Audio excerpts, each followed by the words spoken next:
Jaya Bhagavate Vasudevaya. Om Namo Bhagavate Vasudevaya. Om Namo Bhagavate Vasudevaya. Bom, vocês conhecem Hemalata Thakurani? Conhece? Tá. A filha de Srinivasacharya. Em uma ocasião ela estava sentada na assembleia de Harikata. Enquanto o orador recitava o Bhagavata, ela cantava Hare Krishna, Krishna Krishna, Hare Hare. O orador que pensava de si mesmo, que havia se tornado, ele pensava que ele era um Tama Mahabhagavata, ele disse a Hemalata Thakurani: você não deve cantar Harinama quando você está falando o Bhagavata. Você não sabe o que o Bhagavata é Krishna mesmo? Por que você canta aqui? Então, todos os presentes se sentiram muito ofendidos e disseram: não queremos escutar nada de você. Hemalata Thakurani ela está mais além, ela está além, né, das regras e regulações. Ela pode manifestar lacas e lacas de formas e estar aqui ao mesmo tempo, cantar e recordar, escutar. Ela pode fazer tudo ao mesmo tempo. Não há necessidade nem possibilidade de controlar uma pessoa assim. Né? Então, esse exemplo, Hemalata Thakurani, uma grande devota, né? Filha de Srinivasacharya. E ela já tinha, ela era tão elevada que ela podia fazer tudo ao mesmo tempo, né? Então ela podia estar escutando Harikata e ao mesmo tempo ela podia estar cantando o Santo Nome, porque a absorção dela era completa, né? Então o devoto quis corrigi-la, né? E claro que na hora da recitação do Bhagavata se diz que nós devemos estar muito atentos, né? A gente não pode estar distraído, ou seja, a gente deveria escutar Harikata com muita atenção. E quando você canta japa, você tem que colocar atenção na japa, né? Então aí se explica que, de uma maneira geral, quando você está cantando japa, né, e está escutando o Harikata do Bhagavata, né, você está ofendendo a japa, o canto do Santo Nome, assim, de certa maneira, porque você não está cantando de forma atenta, né? Não chega a ser uma ofensa, mas é como uma negligência o canto do Santo Nome. E ao mesmo tempo você está ofendendo ao Bhagavata, né? Aos dois. Está ofendendo ao livro Bhagavata, o chamado Bhagavata, imagina. Por quê? Porque ele foi escrito, né, por Vyasadeva, foi uma obra, né, que é Krishna, diz que é Krishna mesmo, né? Você não está colocando tanta atenção nisso, e também está ofendendo ao devoto que está falando o Bhagavata, né? Então, só que toda regra tem exceção. E nesse caso, Hemalata Thakurani, como ela era muito avançada, né, o orador do Bhagavata, nesse caso, ele deveria ter pensado: não é assim, ela pode, né? Então, por isso que é muito importante a gente entender, saber que hora vamos quebrar a regra, né? Que as regras são feitas para serem quebradas, né? Ou seja, em algum momento você vai ter que quebrar a regra. Então, por exemplo, você está adorando a deidade, né? Assim, aí, então você diz que você não pode parar de adorar a deidade. Você está adorando a deidade, né? É uma atividade que tem que ser contínua, né? Mas chega um momento, né, que, por exemplo, você não pode nem falar quando está adorando a deidade, né? Não pode, enfim, são várias regras em relação à deidade. Mas aí, se nesse momento chega um devoto puro, né?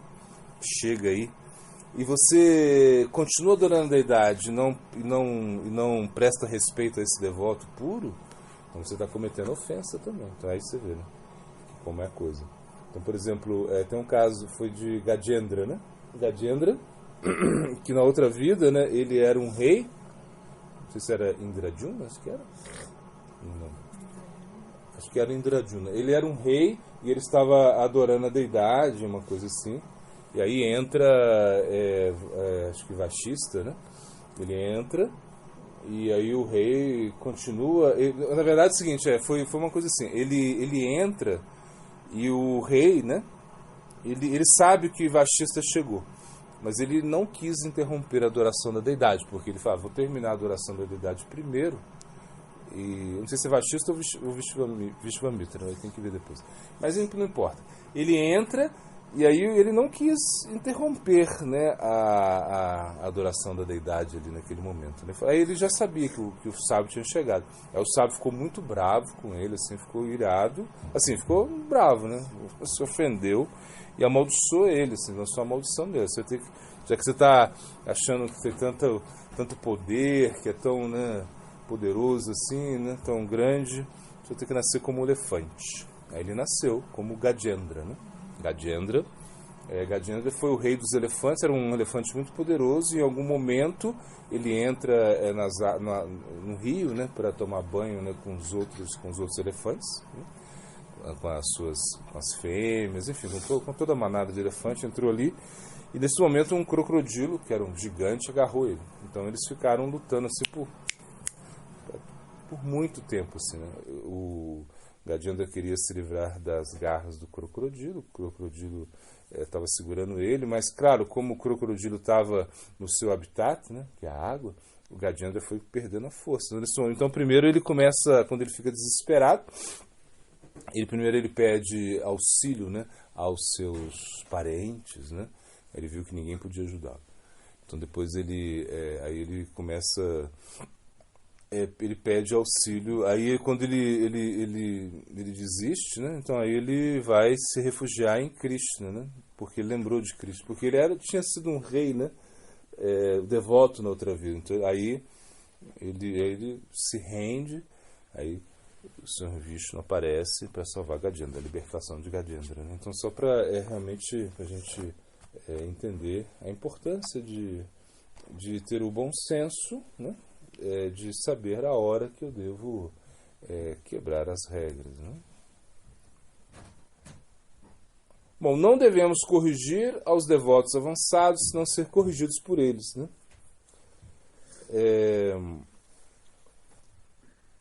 E não pensem que a consciência de Krishna está limitada a um setor da população, a uma classe de devotos ou uma zona geográfica, né? Nós somente escutamos os que são de um grupo concreto de devotos, né? Não cometam essas ofensas, sejam tolerantes e tentem honrar a todos os Vaishnavas, né? Isso é importante também, ou seja, a gente tem que entender que todos os devotos são importantes. Porque às vezes você pode pensar assim, esse devoto ele não é tão importante, né? Ele é um canista, ele é como... então eu não vou me preocupar muito com ele, eu não vou prestar respeitos para ele, eu posso até ofender ele, porque ele é tão, né, coitadinho, né? Mas na realidade o que acontece?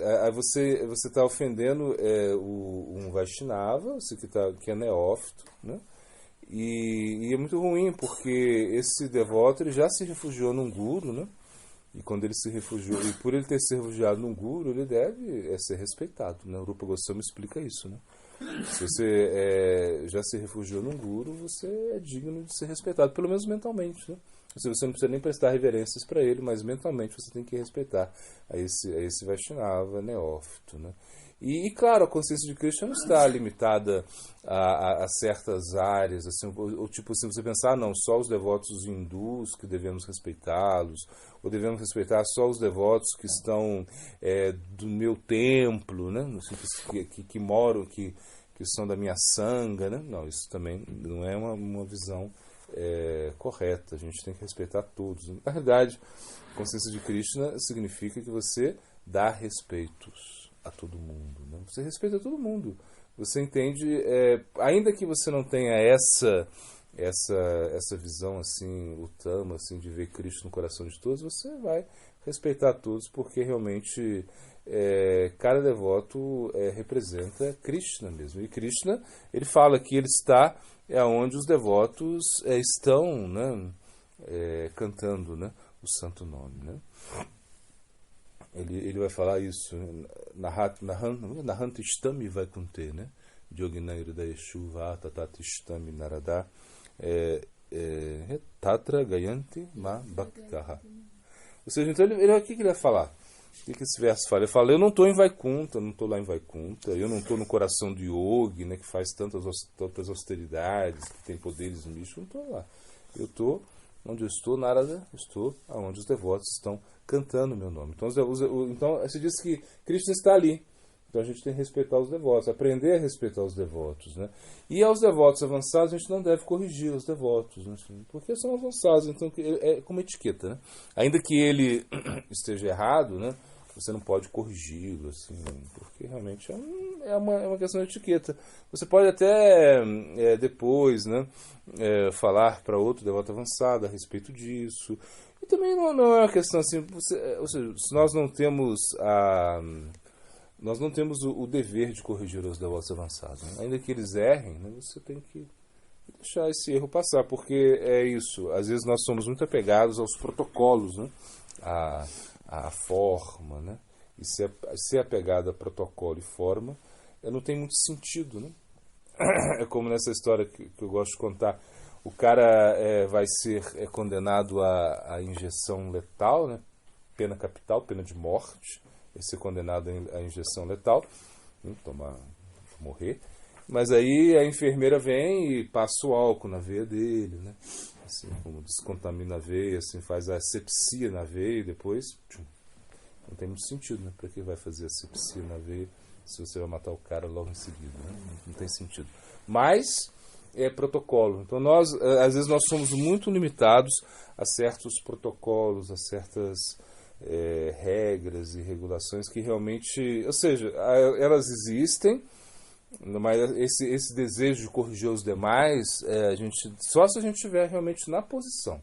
Ou seja, se você é mais avançado que a pessoa, você pode corrigir a pessoa. Aí também é o quê?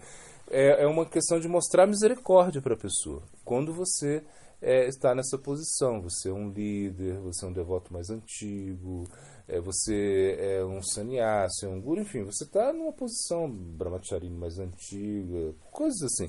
Não é questão nem de antigo. Antigo que eu digo não é tempo, viu, gente? Antigo que eu digo é a questão de sabedoria, né? Porque uma coisa é ser velho, outra coisa é ser antigo, né? Quando você é velho, né? Você é velho, você é a pessoa que está muito velho. O que significa um velho? Um velho é uma pessoa que não quer aprender, que não quer aprender, que não quer ensinar, ou seja, que não tem nada para dizer, que já está como lá deteriorando, né? Agora tem pessoas que são antigas no sentido de que elas têm a sabedoria, têm o conhecimento, então elas podem ajudar, né? Então é nesse sentido. Então às vezes um devoto chega e o devoto ele não é tão em tempo, ele não tem tanto tempo no templo, mas ele em outras vidas ele já traz o Bhakti Sanskara, né, de outras vidas, e ele está se esforçando muito nessa vida. Então logo no início ele está se esforçando muito, então ele já tem uma certa sabedoria, ele pode ajudar os demais também. Então não vamos confundir aí tempo, né, de estadia, né, no templo com sabedoria. E não digo nem conhecimento, eu digo sabedoria, porque conhecimento você pode ter muito conhecimento, mas se você não aplica esse conhecimento, você não tem sabedoria. Então, quem tem sabedoria pode ajudar as pessoas. Claro, ajudar sempre com muito tato, com muito cuidado, né? Coisas assim. Então a gente tem que ficar bem atento a esses tópicos. Mas claro, a um devoto que já é muito avançado, você não deve tentar corrigi-lo, porque é melhor aceitar o erro dele. E você entende que ele errou, mas não fala nada por uma questão de etiqueta, né? Por exemplo, todo tipo assim por exemplo, um Vaishnava está recitando um verso, né? Sarvadharma Parityaja Mayekam Sharanam. Como é? Vraja. Vraja. Aí você faz, você ajuda, né? Porque também pode parecer uma certa impertinência da nossa parte, né? Querer, né, adiantar e... porque às vezes o Vaishnava pode... Porque o que acontece é o seguinte, não é nem errado você querer ajudar. Mas o Vaishnava pode se sentir ofendido, né? Assim, ele pode se sentir mal, né? Como, pode causar um incômodo nele, né? Então com os Vaishnavas a gente tenta evitar incômodos, né? Causar incômodos nele. Mas se ele, como é o verso, aí você fala, ele pediu, você ajuda ele, né? Porque isso, ainda mais é mostrar que pode cair no defeito, né? De querer mostrar conhecimento, né? Assim, aí é ruim. E ele também pode se sentir meio, assim, chateado, né? Então a ideia é que ao Vaishnava a gente não deixa ele chateado de jeito nenhum, né? Tem que sempre cuidar para ele não ficar chateado.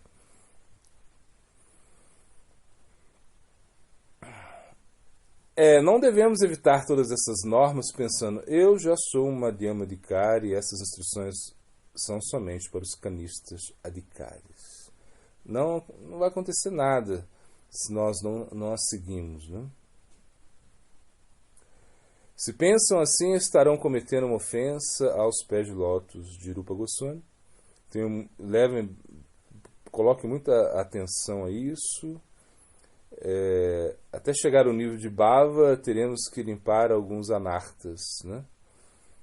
Se nós não gostamos, ou seja, se nós chateamos aos Vaishnavas, ao Bhakti, a Bhagavan, perderemos nossa posição de Madhyama Adhikari. Tentem ler esses versos uma e outra vez, tentem segui-los.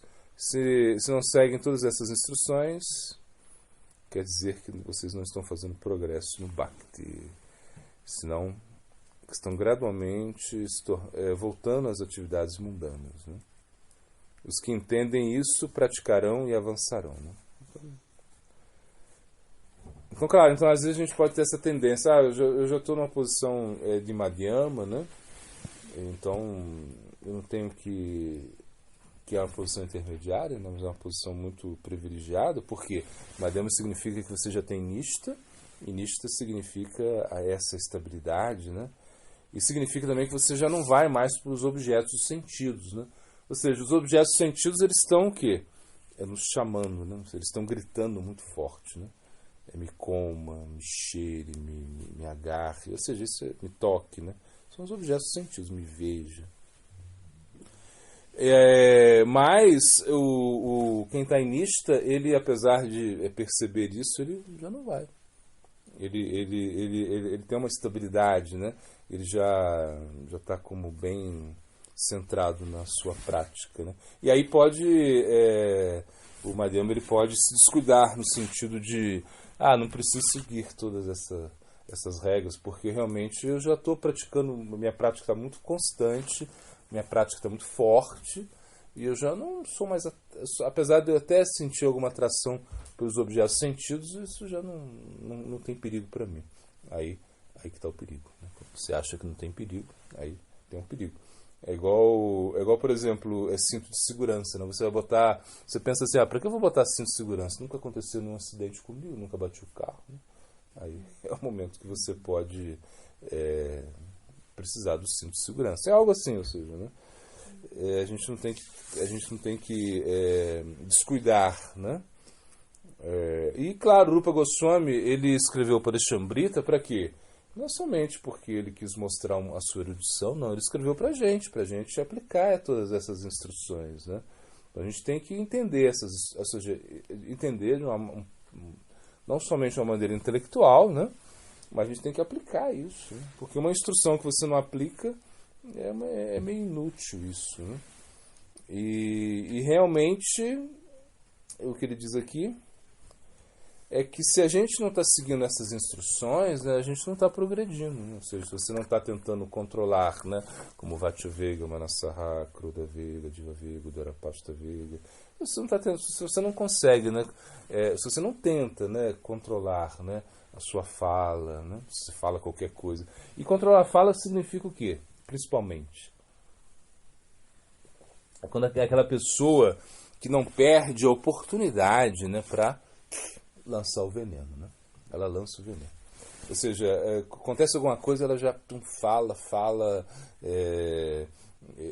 de forma exagerada, ou critica de uma maneira muito maliciosa. Isso é como uma coisa assim que a gente deve evitar, né? Ou seja, claro, você tem a oportunidade para ficar calado, é melhor ficar calado. Né? Para que você vai falar? Né? Porque você vê um defeito de uma pessoa, né? Aí você vai e fala desse defeito, aumenta isso. Ou seja, cria uma certa desarmonia, né?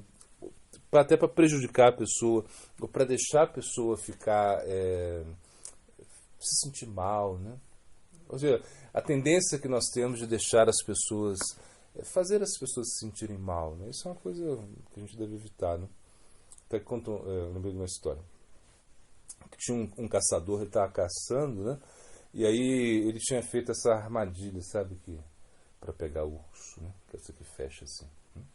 Então ele tinha arrumado, e aí o rei, né? O rei com seus súditos tava caçando também, coincidiu, né? Coincidiu do rei pisar nessa armadilha, você ficou agarrado nisso. Né? Aí o caçador foi lá, ele viu isso, ele não sabia manejar isso, e rapidamente foi, abriu a armadilha, né? Machucou a mão, sangrou tudo e liberou a perna do rei.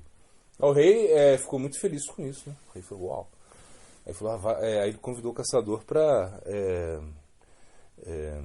jantar no palácio, né? Com ele, né? Aí o caçador foi, aí falou, tal dia você vai. E aí ele foi, o caçador foi. Assim. Era uma pessoa muito humilde, né? Nunca tinha entrado no palácio. Ele entrou, aquela mesa gigante, aquela coisa toda assim, né? E ele ficou assim meio, um cara bruto, né? Assim, meio brutão. E aí o que aconteceu? Né? Todo mundo estava lá, né? E tinha um momento que, na mesa tinha uma água assim com rosas, sabe? Que é para quê? O que é essa água com rosas? Você sabe para quê?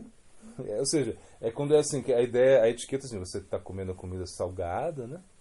Depois que você come a comida salgada, você vai lá, lava a mão, né? E para comer o doce, não é uma coisa assim. É totalmente ao contrário, né? Do que se indica, né? Porque o doce você come antes, bom, não vai viver daí. Mas eles seguem esse costume, seguindo esse costume, né? Que você depois comeu salgado, né? Para tirar o gostinho. Então, enfim, aí tá essa água com rosa e o cara não sabia disso. Né? Então ele chegou lá, ele tá comendo, assim, depois ele viu a água assim, foi e bebeu a água, né? Assim, meio bruto, né? Bebeu a água. Porque ele achou que era para beber. Aí as outras pessoas. Aí todo mundo ficou assim, né? O cara quebrou a etiqueta. Aí o rei olhou isso, foi lá, pegou a água com rosas, bebeu água com rosas. Aí todo mundo foi e bebeu água com rosas. Aí não deixou o caçador mal, né? O cara ficou de boa. Podia ser diferente, né? Podiam debochar dele, podiam fazer ele se sentir mal. Mas é mais ou menos isso, ou seja, a nossa mentalidade deve ser de não prejudicar ninguém. Ainda que realmente deixar de falar, realmente você não vai conseguir, porque as coisas acontecem, você vai falar das pessoas, isso não tem jeito. Mas pelo menos que você não tenha... lógico. Porque você tá, a não ser que você viva na floresta, não só aqui, mas sozinho, aí você não vai falar nada, né? Mas se as coisas acontecem, você vai falar, não é assim? Como se diz o ditado, né? Bem ou mal, falem de mim. Você vai falar alguma coisa, não tem jeito de não falar. Você vai falar. Mas você agora não tenha o desejo de realmente prejudicar as pessoas. E uma coisa assim que é importante, né? É quando você for falar de alguém, que você pense assim, bom, eu poderia falar isso na frente dessa pessoa? Então, se eu poderia falar isso na frente dessa pessoa, eu posso falar dela. Isso também é uma boa técnica para você não exagerar no que você vai falar. Mas é isso. O mais importante aqui é seguir essas instruções para avançar espiritualmente. Senão a gente não vai... E dessas instruções, tá aí, né? Controlar a fala, controlar a ira, né? A ira vem, mas você vai ficar irado e vai querer destruir tudo e queimar tudo. Não. Você vai... e a inveja também vem. Ou seja, você não vai ter inveja, né? Imagina, você vai ter inveja. A inveja é uma coisa... por isso que o comunismo não deu certo, né? Porque não dá pra fazer tudo igualzinho para todo mundo, né? O cara, se tiver a oportunidade de plantar umas batatas a mais, ele vai plantar. Se tiver a oportunidade de fazer uma coisa... Né? Isso é normal. A gente vai querer sempre igual eu me lembro, tinha um devoto aqui, né? Bom, isso. Então eram 3, e aí E ele era filho único, né? Você sabe que filho único geralmente é um problema, né? Não sei se aqui tem filho único, desculpa. Mas geralmente é porque não consegue, não aprende a compartilhar as coisas, né? Isso é verdade. E ele estava aí, bom, enfim, e serviram um bolo, né? Bom, assim, era um bolo, era um negócio, era um pavê, mas era uma coisa assim que enfim, ele nunca gostava de dividir as coisas, assim, não gostava de repartir, assim, de distribuir. Mas nesse dia ele tinha que distribuir, então ele começou a cortar o negócio e ele queria que fosse equânime, né? Que ele pegasse a parte dele, que ele desse para as outras pessoas também a parte de uma maneira equânime, né? Então ele estava assim, muito confundido, assim, porque, né, no olho. Então ele pegou uma régua, né, uma fita, nessa fita aí, começou a medir. Assim. Eu achei engraçado. Eu não estou mentindo, não. Ele começou a medir os pedaços, assim, né, o que ele ia cortar, assim. Então aí você vê, né, como é a coisa, ou seja, as pessoas que não estão acostumadas a compartilhar. É um caso sério, né? Mas pelo menos assim, era um bom sentimento de ser equânime, né? Se ele não queria, né? Porque também... mas o ponto é o seguinte, é que a gente tem que melhorar esses aspectos, assim, de uma maneira ou de outra, a gente tem que realmente... Uma pergunta apropriada. Em relação a você realmente corrigir uma pessoa no plano relativo, né? Assim, dentro do templo, o plano relativo ele vai ajudar muito, né, o plano absoluto. Né? Porque você está querendo também... você está pensando no bem da pessoa. Então a intenção vale muito, né? Ou seja, às vezes uma pessoa, por exemplo, ela tem uma manha, né? E isso acontece muito, né? A pessoa, sei lá, porque ela vem trazendo uma carga, né? Psicológica, emocional, né? Imagina, tem traumas, tem um monte de coisa que ela traz do mundo, né? Então ela agora no templo, às vezes ela não vai conseguir se desenvolver espiritualmente. Por quê? Porque ela fica travada em muitas coisas, né, assim, relativas. Então se você vai e corrige essa pessoa, e às vezes você tem que corrigir, igual, por exemplo, igual a polícia, né? A polícia não pode chegar pro bandido e falar: ei, por favor, entra no carro da polícia e vamos para a delegacia. Vai ser tão agradável. Entra aí, pode sentar. Não, ele não vai fazer. Ele vai ter que pegar o bandido, bater no bandido, amarrar o bandido, coisas assim. Da mesma forma, a mente das pessoas a mente está muito rebelde, muito, né? Sei lá, não quer ouvir nada. Você fala com ela alguma coisa, ela já sai aquele monstro de dentro, ou seja, está com pedra na mão. Então você tem que realmente, às vezes, tem que falar forte para a pessoa, para dar um choque. Mas o que você tem que fazer é separar a mente da pessoa da alma dela. Você tem que entender isso, né? Que você está querendo cuidar da alma dela, né? Mas a mente dela é diferente, né? A mente dela, né? A mente é como um cachorro bravo, ou seja, uma coisa que você não pode ficar, né? Se você falar... não vai, tem que bater no sentido assim, bom sentido, né, gente? Por favor, não mal interpretem as minhas palavras. Você tem que falar forte, acorda, né? Por exemplo, quando eu jogava basquete, né, tinha um cara, era o Tucci. Tucci era eu joguei basquete assim, bom, era um cara assim, bem maior do que eu, e muito grande. O cara era um monstro, assim. E ele, assim, só funciona. E ele começava a jogar, assim, era engraçado. Ele começava a jogar, ele era um bom jogador, mas ele começava a jogar assim, ele ficava muito distraído, não fazia as coisas direito, assim. E quando era assim, o técnico pedia o tempo, né? Aí trazia ele assim, e ia lá e dava uma sacudida nele, dava um tapa nele assim, um tapa na cara assim, e todo mundo ficava olhando. E o cara voltava assim aí jogava muito bem. Entendeu? Assim, fazia tudo que tinha que fazer e bem feito.